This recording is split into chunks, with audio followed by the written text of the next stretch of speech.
Oh man. Oh my gosh, why, that is greatest Metallica song ever written. Oh, why must you do this to me? However many days it's been since I first heard Metallica is probably how many times my favorite Metallica song has changed, because there's so many good ones. Okay, a nice happy medium. I'm gonna go with Fade to Black, because it kind of has the best of both worlds. It's not necessarily all ballad, but I was watching some documentary on TV about suicide, and they played Fade to Black and put the lyrics on screen, and the guy next to me was like, dude, this is a sick song, you heard this? And I was like, you're right, this is a sick song. And then I checked it out right after.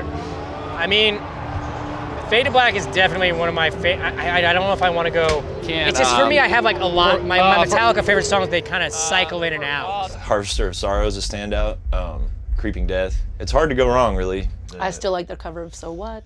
There's just so much. Kill 'Em All was a favorite. Loved it.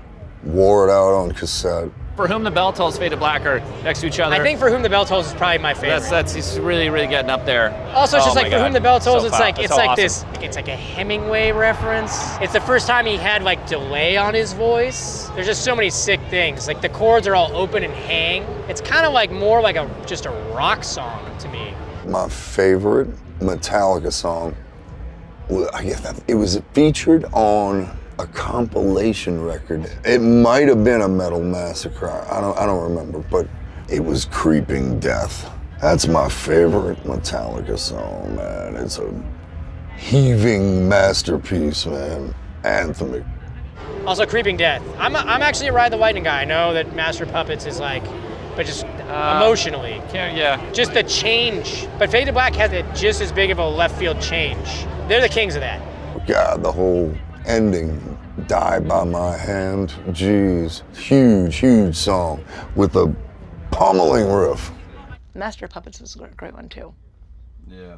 Master of Puppets is a masterpiece of an album and song.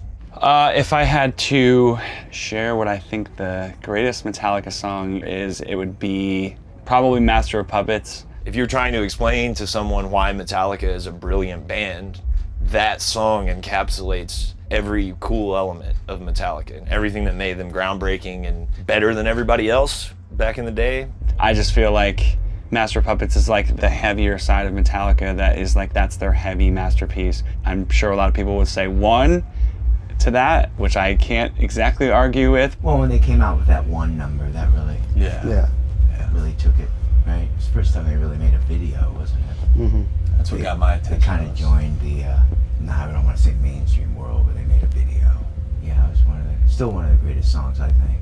Videos as well. But I don't know, Master of Puppets is so aggressive, and then of course the music just in general, like everyone knows, like of course everyone knows Enter Sandman, but I guess their greatest song probably objectively is Master of Puppets. There's just so much going on. There wasn't really anything like that when they did it with the weird time signatures, and it's almost like some of those parts are between time signatures. It's not because they were just doing their own thing, like they were in their own headspace. So you have the progressive elements of that song, and then it gives way to kind of the clean section with the Thin Lizzy guitar odyssey. To me, the curveball moment was the awesome harmony guitar solo in the bridge that comes out of nowhere, and it's so like melodic and kind of uplifting, really complemented the rest of the songs. You know, after that it gets like one of their heaviest moments they've ever done. I mean, that James's vocals on that album are so good too, man. Yeah. Killer vocals too.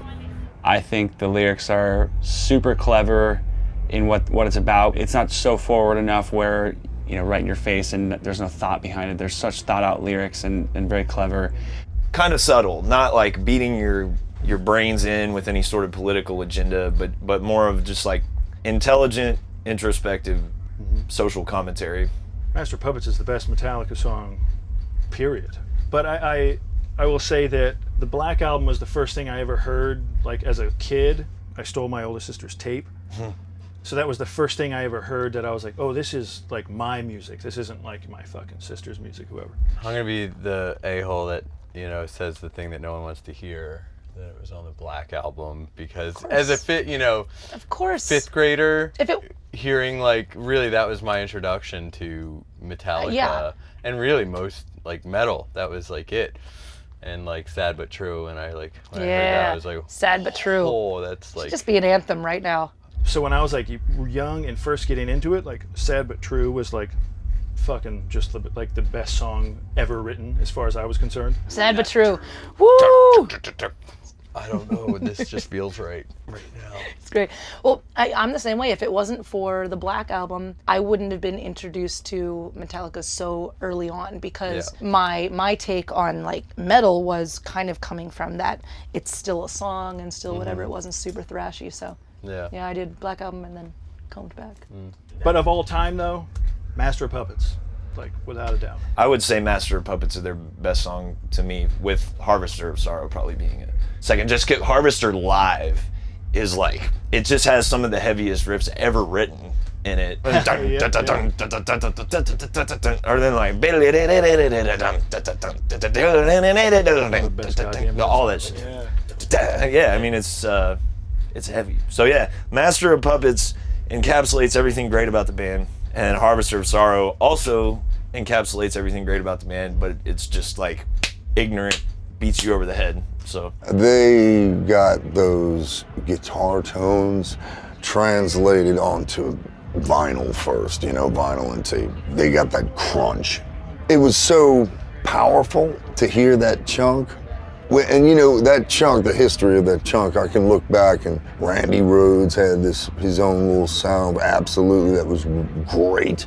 Eddie fucking Van Halen had a explosive guitar sound, but Metallica played with the chunky picking hands, Well, yeah, they're the most melodic, most dynamic. What's weird, because it's also not dynamic, because like everything is, unless it's going pretty, is like at 10, at max dog. No, but like they have the So it's, like, really the not Renaissance. dynamic? They have the Ren Fair. Yeah, I love that shit. Like, so it's extremes. It's like dog at 10, dog at 5 or 4. It's more dynamic than most metal. Most extreme metal. Yes. I'd It's go not with like- Four Horsemen. Four Horsemen's pretty fucking good too. So heavy. So it was coming, but Metallica really got the crunch, and then most bands fell in. They were like, we need that crunch, and that helped define the sound of heavy metal even to this day. dude, I gotta share a story about seeing Metallica for the first time. I was 15, and me and my dipshit buddies went to St. Louis to see Metallica, and me and one of my friends were on the floor, and when they played Master of Puppets, I was like skinny as hell when I was 15, so I weighed like 130 pounds or something. They started playing Master of Puppets, and I just looked at these two big monsters next to me and did that. It threw me up, and I was up for the entirety of Master of Puppets, and I went back and forward and sideways, and at one point I got right up by the stage, and here I am 15 of just a sea of hands, like never once risked breaking through the crowd. And I caught James Hetfield's eye and I pointed at him and he did that to me, and here we are.